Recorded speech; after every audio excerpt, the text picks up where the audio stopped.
And welcome to Mastering Sales with Brent Gove. We are back. And today I'm super excited because it's the grand opening of our new global headquarters for EXP Brent Gove worldwide conglomerates. And so that is tonight. We got the red carpet. We got searchlights going across the sky. We have live music, food, entertainment. It's going to be super special. We're excited to have you here. But today I'm going to interview one of our local agents here in Roseville. He is kicking butt and taking names in this market. So, Luis, slide in here, buddy. This is Luis. Hello, everyone. Luis here. I'll move over. I'll make room for you. Luis Shalaby, and he has a fun way to do his last name. What did you tell me? Shall I buy a house? Shall I buy a house? Forget Shalaby. Everyone messed up. You just think of shall I buy a house? Yes, you should. So I go, Luis, how's it going? Because he's affable. People love him. He's a good kid. And I knew him when he was just selling phones for like T-Mobile, and a few years ago. And now how many homes you got in escrow right now? I got 2 in escrow. 2 in escrow. And how many listings you have coming up next week? 3 listings. 3 listings. In the next month. In the next month, he has 3 listings, 2 in escrow, and then you're writing 2 offers today. He's writing 2 offers today. So who wishes you had 2 homes in escrow?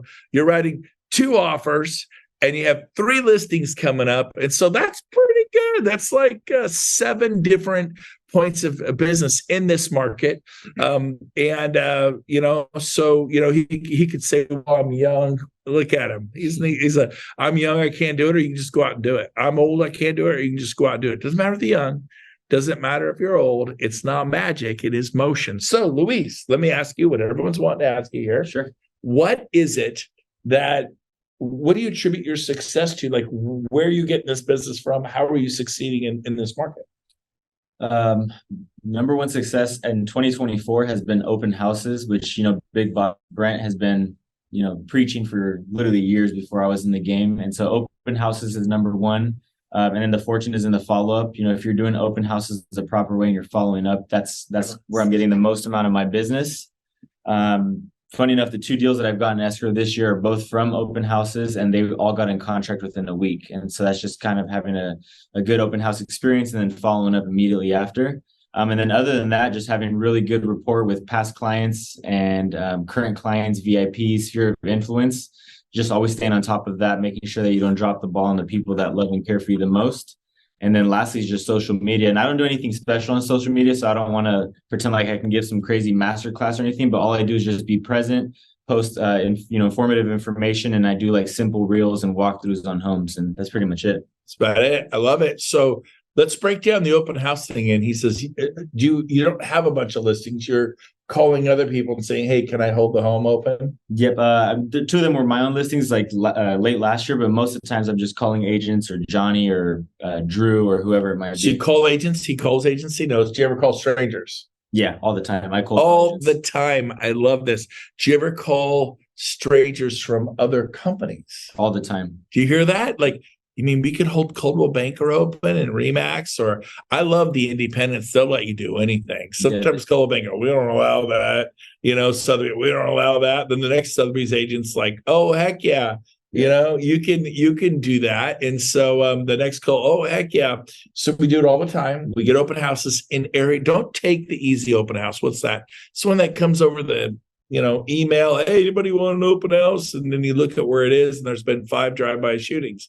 You don't take the easy open house. There's a reason they're probably giving that sucker away. They want to live and not die. And so you want to pick your market. Now, if you work with investors and that's your hub, more power to you. Me, I chose, if my hand was Lake Folsom, we have El Dorado Hills, Folsom, Granite Bay, Loomis, Newcastle, Penryn. I was all around the lake because the highest priced real estate was around the lake. And if you're going to sell 30 or 40 homes at 300,000 or 400,000, or 30 or 40 homes at 700,000 or 800,000, same work, double the price. The homes are nicer. There's less work. It's less chance for them to go wrong, and you make twice the money. Not 10% more, 20% more. So do your open houses where you want to sell real estate, and then they give you referrals to their family and friends who live there. So your price point goes from 350 to 700. Same work. In fact, I would argue it's easier, less competition for 700 than 350. The homes are nicer, right? Just, well, I sell 500. Well, how about knock it down $1 million? How about 40 homes at $1 million instead of 40 homes at 500? Not possible. You know what I say to you? You're right. It's not possible for you because of that attitude. Your attitude determines your altitude. You want to go to $1 million? Become the $1 million agent. Walk it, breathe it, say it, claim it, do your open houses very specifically. I used to do a lot of open houses in Elk Grove. I love Elk Grove. I think it's a great community. It's also 45 minutes from my house, and in traffic, an hour and 15 minutes from my house. And it was just, I was driving and driving. If you're at Little League in Roseville, where I live, and someone wants to see a house in Elk Grove, in traffic, it'd be an hour and 10 minutes to get down there, showing house. Well, we hate it. I'm like, oh my God, I left in the 5th inning for this. And then you drive home and the traffic's even worse, an hour and a half getting home. Be smart. And so find the nicest community closest to you, and then go from there. And so that's good.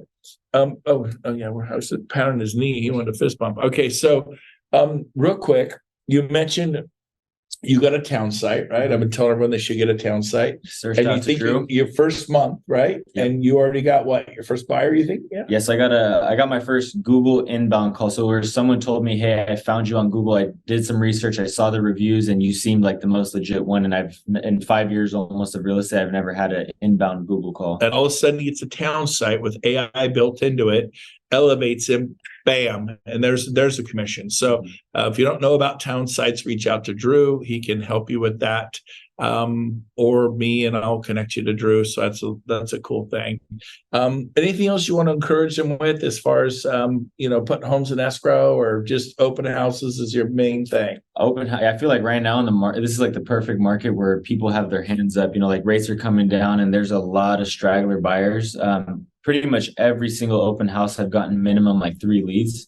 And so, the last year I was a little bit late. So what time do you start your open houses? 10 a.m., 10 to 3, or 10 to 1 Saturdays, 11 to 2 Sundays. So they're actually kind of shorter. Ooh. Because one thing I know is kind of against what you do, but. Excuse me. One thing I learned is people. I don't want to get that. That's catchy. I'm just I'm teasing. No, don't beat me for it. But I learned that people will come last minute. We even did an experimental one and did a 2-hour one, and it felt like people almost like rushed in to come in for the 2 hours. And so because there's such a shortage of inventory, if there's a nice house of quality that's properly priced on the market, people will come in. So I'm not saying you shouldn't do them for 5 or 6 hours. It's just what I learned is 3 hours for me is a sweet spot. And so people tend to come in the last hour anyways. I like that. I'm a maniac. I'd start at 9 and go till 9 at night. I would do 12 hours. But the Friday ones have been good too. Yeah. Friday 3 to 6. So. Ooh, I never did Fridays ever in my life. So there's a tip there. Mm-hmm. Now he made one more thing I want to break down before we let him go. He mentioned that the fortunes in the follow-up. Mm-hmm. Did you guys hear him say that? I did. And he said, yeah, I had both the people at escrow within a week that he met at an open house. So explain that to it. Like, how did you follow up? Hey, it's, Luis, I bet you. What did you say? What did that look like? Usually, like a lot of it is obviously at the open house, but first thing you want to do is set them up on like search alerts. You basically want to try and hit them as many times after you meet them because you're going to differentiate yourself from other agents. So you're showing them you're hustling. Yep. So send them your contact information, send them a digital business card, set them up on daily KV Core alerts for the first week. They'll get annoyed eventually, but daily alerts for the first week. And then what I've been doing now is sending them a video the day of, like, so as soon as they leave and as soon as the open house kind of slows down, I'll send them a video saying, hey, thanks for coming into my open house. It was a pleasure meeting you. Let's meet sometime this week to talk about a strategy of getting you into a home. And half the time they're already way more convicted than that. But those are generally like the steps that I do. And so you met with these people, mm-hmm. and then you went out and looked at property, they found something they liked. Mm-hmm. You wrote the offer and put them in escrow. Yep. One of them's with Crystal on her listing. Nice. Hey, Crystal, good job. So that is exciting. It's a fellow agent here at the office. Mm-hmm. So fantastic. So how did you was it competitive out there? Was there multiple offers, or was just you, single offer, no competition? No, it's competitive out there. Crystal's, I think there was 4 or 5, and then Why did you get the deal on Crystal specific, other than the fact that she's a fellow agent, a friend of yours? Aggressive Bay Area buyers. Oh, yeah. So were they coachable? Very. Yeah. This is like their fifth house. So like they're not new to it and they're not surprised by having So to go you to gave them advice and they took your advice. Yep.